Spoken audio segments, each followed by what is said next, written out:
একটা ঘটনা মনে পড়লো। হযরত জিবরিল আমিন সহ যখন আমার নবী মেরাজে যাচ্ছেন, সুবহানাল্লাহ, আমার নবী দেখলেন জিবরিল 70,000 নুরানি পালকটা বাড়ি দিচ্ছে আর যাচ্ছে। আমার নবী জিজ্ঞেস করলেন, জিবরিল এই 70,000 পাখা ডানাটা কি সবসময় ঝাপটাও? বলতেছি, ইয়া রাসূলুল্লাহ না, তবে 4 বার 70,000 বাড়ি দিছি। কয়বার? হাদিসে বুখারী, কোনো বানানো ঘটনা না, বুখারী শরীফের হাদিস। আমার নবী যখন জিজ্ঞেস করলেন 4 বার, প্রথমবার কখন বাড়ি দিছো?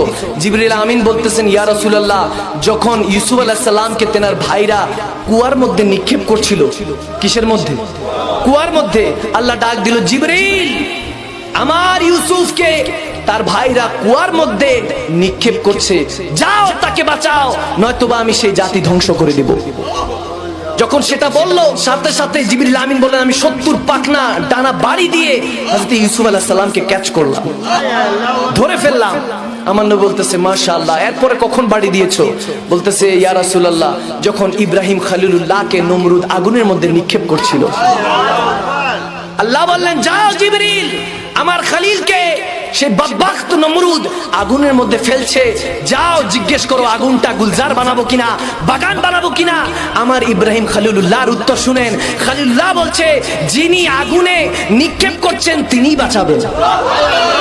সুবহানাল্লাহ বলো, তিনি বাঁচাবেন। জিবরিল বললেন, ওগো খলিলুল্লাহ আগুনটাকে গুলজার বানিয়ে দিই, আল্লাহ বলেছেন। বলতেছে, না, আমার ভরসা আল্লাহ, আল্লাহই বাঁচাবেন। তখন সাথে সাথে আল্লাহর হুকুমে কুদরতে আগুনটা ফুলের বাগান বানিয়ে দিয়েছেন কে? চিল্লা বলুন, কে? আমার নবী জিজ্ঞেস করলো, এর পরেরটা তৃতীয় নাম্বারটা কি জিবরিল? বলতেছি, ইয়া রাসূলুল্লাহ এর পরেরটা হলো হযরতে ইসমাইল যাবিউল্লাহর ক্ষেত্রে। যখন আল্লাহর পক্ষ থেকে কোরবানির হিসাব আসলো, ইসমাইল যাবিউল্লাহকে ইব্রাহিম খলিলুল্লাহ জবাই করবেন, কোরবানি করবেন, তখন দুজনকে পট্টি পরায় দিলেন।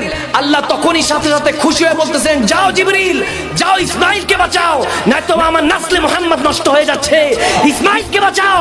ইসমাইলকে যদি না বাঁচাও, যদি ইসমাইল জবাহ হয়ে যায়, কোরবানি হয়ে যায়, তাহলে আমি প্রত্যেক বাবাকে ফরজ করে দিব তার সন্তানকে কোরবানি করার জন্য।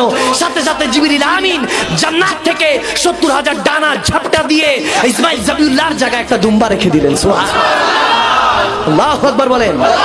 এরপর আমার নবী জিজ্ঞেস করে, এর পরেরটা কিভাবে? বলতেছি, ইয়া রাসূলুল্লাহ এর পরেরটা তো বড় মারাত্মক ছিল, ওটা আমি জিবরিল জীবনে ভুলবো না। আমার নবী বলে, কোন সময়?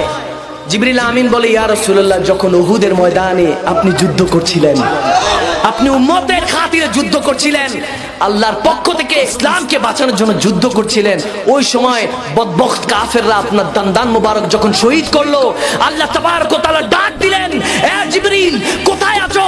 আমি তখন বেহেশতের মধ্যে ছিলাম। আল্লাহ বললেন, আমার নবী মুস্তাফার যদি রক্ত মুবারক সহ দাঁত মুবারক জমিনে পড়ে, আমি কুল কায়নাত আল্লাহ ধ্বংস করে দিব, আমি ধ্বংস করে দিব। তখন জিবরিল আমিন বললেন, আমার খেয়ালের মধ্যে আসলো কুল কায়নাতের মধ্যে আমি জিবরাইলও পড়ি, ওদিন তো গেছিলাম, আমি জিবরাইলও মরতে মরতে পাচ্ছি। আমি 70,000 পাকনা শক্তি দিয়ে যখন বাড়ি দিলাম, বাড়ি দিয়ে আপনার দাঁত মুবারকটা ধরার আগে দেখি তার উপর দিয়ে আমি জিবরাইলের হাতের উপর দিয়ে আরেকটা হাত ঢুকে গেছে। আমি চোখ খুলে দেখি সেটার কারণে সিদ্দিক আকবরের হাত। আল্লাহু আকবার বলেন। তখন আমি বুঝে গেলাম যে আমি জিবরিলের ক্ষমতা সেখানে শেষ, আপনার আশেকে রাসূলের ক্ষমতা সেখান থেকে শুরু। আমার মনে হয় সেদিন সিদ্দিক আকবর জালালি হালতে বলেছিলেন, আব মেরি নিগাহোं में जचता नहीं कोई जैसे मेरे मुस्तफा है ऐसा नहीं कोई।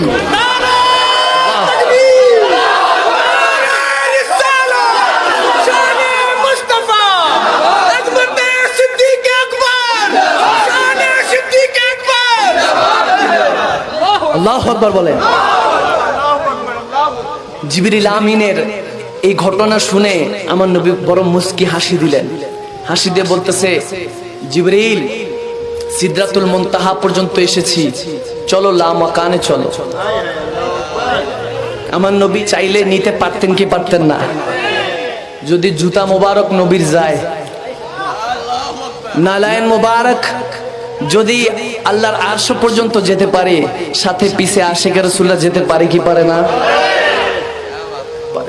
বান্দা কখন ডাকবে?